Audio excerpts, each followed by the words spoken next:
बिस्मिल्लाहिर्रहमानिर्रहीम अस्सलाम वालेकुम। वेलकम करते हैं आपका किचन विद शमसा में। मैं आज लेकर आई हूँ आप लोगों के लिए बड़ी मज़ेदार सी रेसिपी की तरफ बढ़ने से पहले अगर आप लोगों ने अभी तक मेरे चैनल को सब्सक्राइब नहीं किया तो प्लीज़ जल्दी से जाकर मेरे चैनल को सब्सक्राइब कर लें, और जिन्होंने सब्सक्राइब कर दिया थैंक यू सो मच। एक अच्छा सा कमेंट करें, शेयर करें, लाइक करें। आज मैं आप लोगों के लिए बहुत मज़ेदार से आलू के स्नैक्स, बहुत मज़ेदार क्रिस्पी से स्नैक्स की रेसिपी लेकर आई हूँ। अगर घर में बेसन नहीं है तो ये फिर भी आसानी के साथ बिल्कुल आपके किचन में हर चीज़ मौजूद होगी। तो चलिए बनाना स्टार्ट करते हैं। बिस्मिल्लाहिर्रहमानिर्रहीम। ये मेरे पास 1 पाव के करीब आलू हैं, जिनको मैंने अच्छे तरीके से छिलका रिमूव कर लिया था। इस तरीके से इसको दरमियान में से 2 से 3 कट लगा लेंगे और इस तरीके से इसको क्यूब्स में कट कर लेंगे। ये देखिए बहुत आसानी के साथ इस तरीके से इसको कट कर लेंगे। तो ये देखिए मैंने सारे आलूओं को अच्छे तरीके से कट कर लिया है। अब हमने एक पैन ले लिया, इसमें तकरीबन 2 गिलास के करीब पानी ऐड कर देंगे और हाफ़ चम्मच के करीब नमक ऐड कर देंगे और पानी को बॉयल आने देंगे। तो ये देखिए पानी को हल्का सा बॉयल आ चुका है। अब हम इसमें आलू ऐड कर देंगे जो इसमें कट करके रखे थे। तकरीबन इसको 50% हमने बॉयल करना है, ज़्यादा बॉयल नहीं करना, जस्ट इसको 50% बॉयल करना है। तो ये देखिए माशाल्लाह ये हमारे 50% बॉयल हो चुके हैं। ये देखिए मैं आपको कट करके दिखाती हूँ। तो अब हम इसको निकाल लेंगे किसी बर्तन में। तो ये देखिए इसको छन्नी की मदद से अच्छे तरीके से निकाल लेंगे और इसको ठंडा होने देंगे। 2 से 3 मिनट के लिए इसको ठंडा होने के लिए मैंने रख दिया था। तो ये देखिए ठंडा हो चुका है। अब ये मेरे पास 2 हरी मिर्चें हैं, इस तरीके से मैंने इसमें कट करके ऐड कर दी।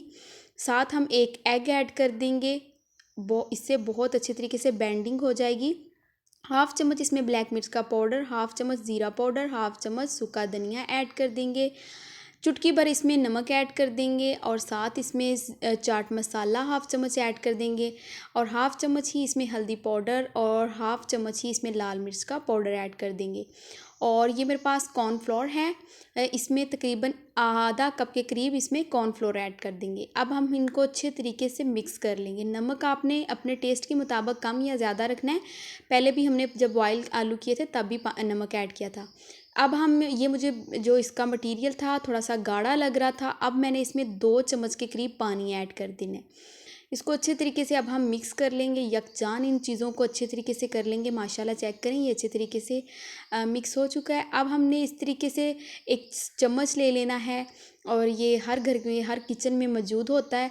अब हम इसमें ऐड कर देंगे इस तरीके से, जैसे मैं आपको दिखा रही हूँ इस तरीके से इसके ऊपर जो हमने मटेरियल बना के रखा है वो अप्लाई कर देंगे। और दूसरी तरफ ऑयल मैंने गर्म होने के लिए रख दिया था। ये देखिए इस तरीके से इसको अच्छे तरीके से सेट कर लेंगे। ये देखिए ऑयल गर्म होने के लिए रख दिया था। इस तरीके से ही आप लोगों ने आसानी के साथ इसको चम्मच को इसके अंदर रख देना है। जब 2 से 3 मिनट ये फ्राई हो जाएगा तो माशाल्लाह ये देखिए बड़ी आसानी के साथ ये गोल टिक्की सी हमारी बनके बहुत आसानी के साथ ये उतर जाएगी। ये देखिए माशाल्लाह इसकी एक साइड को अच्छे तरीके से पका लेंगे, फिर दूसरी साइड को भी इसको अच्छे तरीके से पका लेंगे। माशाल्लाह चेक करें कितना खूबसूरत, बहुत मज़ेदार से ये स्नैक्स हमारे बनके रेडी हो जाएंगे। आप लोगों ने वीडियो को फुल वॉच करना है, बिल्कुल भी स्किप नहीं करना। माशाल्लाह देखें कितना खूबसूरत लाइट ब्राउन सा कलर आ चुका है।